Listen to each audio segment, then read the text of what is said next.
আমার একজন ভাই ছিল আপন, ও শহীদ হয়ে গেছে।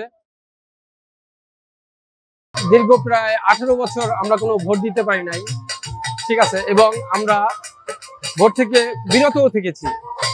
যে একটা প্রশাসনের নির্বাচন হচ্ছিল বিগত বছরে, আমরা একের পর এক দেখতেছিলাম যে আমরা আনন্দঘন মুহূর্তে আনন্দের সাথে সাথে গিয়ে নির্বাচনে অংশগ্রহণ করব এবং আমাদের জাতীয় যেটা অধিকার, একটা ভোট 5 বছর পর পর আসে, আমরা সেটা দিব খুশিতে আনন্দে।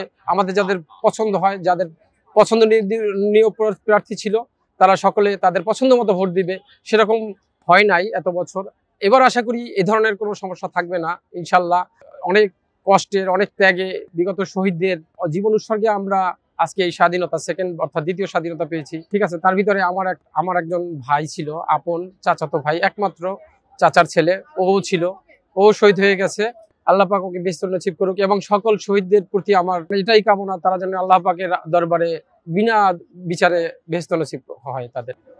অবশ্যই এত বছর পর যেহেতু আমাদের একটা সুযোগ এসেছে ভোট দেওয়ার, সেক্ষেত্রে অবশ্যই আমরা আমাদের পছন্দের প্রার্থীকে ভোট দিতে চেষ্টা করব এবং আমার তরফ থেকে এটা নির্দ্বিধায় জানি তারা যারা ভোট কেন্দ্রে যাবে, তারা জানি নির্দ্বিধায় তাদের পছন্দনীয় ব্যক্তিকে ভোট দিতে পারে। এখানে যেন কোনো ধরনের বাধা বিপত্তি না আসে।